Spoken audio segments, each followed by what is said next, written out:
नमस्कार, मैं रियाज अहमद स्वागत करता हूं आपका लाइव टी टाइम न्यूज़ में। चलते हैं आज की मुख्य खबर की ओर। उप जिला निर्वाचन अधिकारी की टिप्पणी पर बसपा प्रत्याशी ने जताया रोष। जिला निर्वाचन अधिकारी को सौंपा ज्ञापन की मामले की जांच की मांग।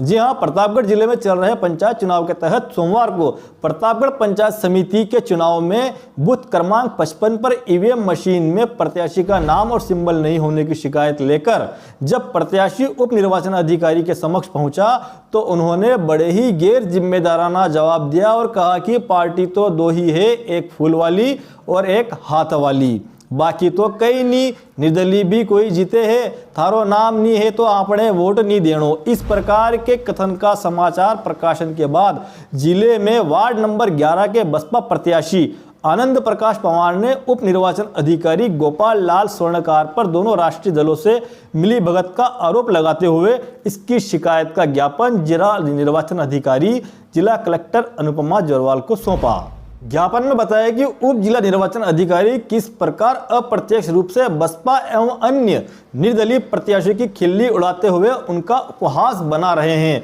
लोगों को उनके मताधिकार का उपयोग करने से रोक रहे हैं। ज्ञापन में यह भी बताया गया कि उप जिला निर्वाचन अधिकारी अपने पद का दुरुपयोग करते हुए बेतुकी बयानबाजी कर प्रत्याशियों का मनोबल तोड़ने का काम कर रहे हैं। इस दौरान निर्दलीय प्रत्याशी मानमल की ओर से भी टी टाइम को बताया कि किस प्रकार उप जिला निर्वाचन अधिकारी ने निर्दलीय प्रत्याशी मानमल को हतोत्साहित करते हुए कहा कि पार्टी तो दो ही होती है, एक फूल वाली और एक हाथ वाली, निर्दलीय तो वैसे भी जीतते नहीं है। इस कथन पर प्रत्याशी मानमल ने रोष जताया।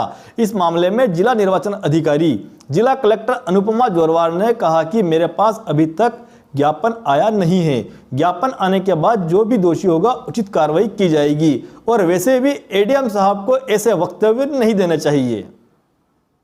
हाँ, हमने ज्ञापन दिया। किसको दिया? एडीएम साहब को दिया हमने। क्या कहा उन्होंने?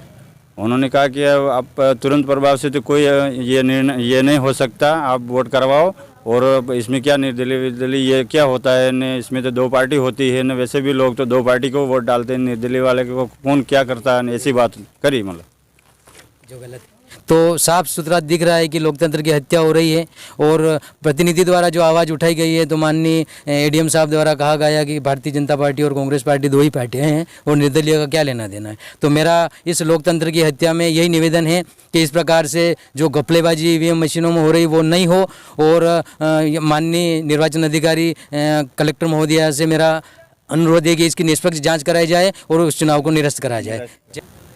आप गैर जिम्मेदाराना बयान देख कर रहे हो, किस आधार पे आप इस चीज़ का कह रहे हो कि निर्दलीय प्रत्याशी तो ये नहीं होता है, उसको वोट नहीं करना चाहिए? इसका मतलब आप कहीं ना कहीं मतदान को जो है प्रभावित कर रहे हो। तो हमारा जो है ये विरोध है, हम बहुजन समाज पार्टी के बैनर तले इसके विरोध में ज्ञापन दे रहे हैं और हम चाहते हैं, हम जिला निर्वाचन अधिकारी महोदया को हमने जो है ज्ञापन दिया है और हम इसका पुरजोर विरोध करते हैं कि आप लोकतंत्र के इस महायज्ञ को जो कार्मिक लगे हुए हैं, जिस ईमानदारी से जो है लोकतंत्र को संपादित किया जाता है और आस्था है मतदाताओं की और आम जन की आस्था है लोकतंत्र में, वोट की कीमत वो समझते हैं और जिस तरीके से लाखों करोड़ों रुपए आप जो है मतदाताओं को जो है वोट करने के लिए प्रेरित करते हो, उनके साथ जो है उनकी आस्था के ऊपर यह गहरा आघात है और हम इसका पुरजोर विरोध करते हैं। और अगर इस जो है संवैधानिक पद पे बैठे हुए आदमी की जो गैर जिम्मेदाराना जो वक्तव्य है, इसके ऊपर अगर कोई कार्रवाई नहीं होती है तो हम राज्य निर्वाचन आयोग को इसकी शिकायत दर्ज करेंगे और पूरा का पूरा मतदान निरस्त कराने की मांग करेंगे। मल्हारगढ़ थाना पुलिस ने किया ब्लैकमेल करने वाले गिरोह का पर्दाफाश। महिला द्वारा एक युवक को प्रेम जाल में फंसाकर ब्लैकमेल कर पैसे मांगने का मामला सामने आया। फरियादी धीरज निवासी रतनगढ़ ने मल्हारगढ़ थाने में आकर रिपोर्ट दर्ज कराई। मंदसौर से टी टाइम रिपोर्टर निखिल चरेट की रिपोर्ट। और साथ में जो जब्ती कार्रवाई है, एक motorcycle TVS motorcycle, 2 TVS motorcycle और 1 लाख नकदी, ये हमने इसमें जब्त किया है। जो आरोपियों का नाम है आपको मिला हुआ जानकारी, इसमें सभी आरोपियों का नाम है करुलाल, गुलाम हैदर, श्यामलाल, ये सब थाने ले जाता है।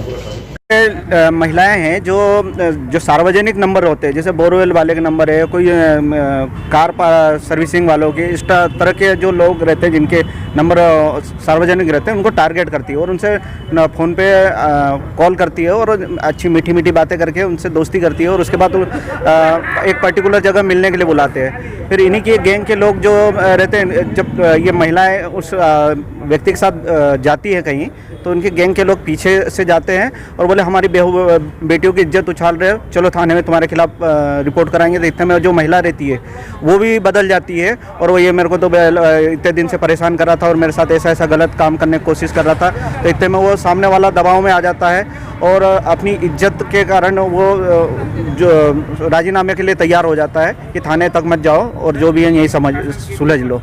तो फिर उससे पैसों की डिमांड करते हैं, उसके पास जो भी होता है उसी वक्त निकला लेते पैसे और पर्स वर्स ATM सब निकला लेते हैं।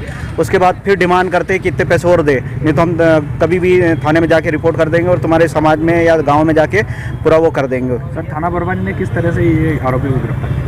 जब सभी आरोपियों को लगभग हम गिरफ्तार कर चुके तो फिर कुछ महिलाएं भी इन्वॉल्व में थी, तो हमें ऐसा लगा कि इनको उठाने के बाद उस महिला तक खबर पहुंच गई होगी। तो फिर थाना प्रभारी ने ऑटो वाले से ऑटो लिया और ऑटो चालक बन के महिलाओं के साथ में जाके उसको पकड़ा है।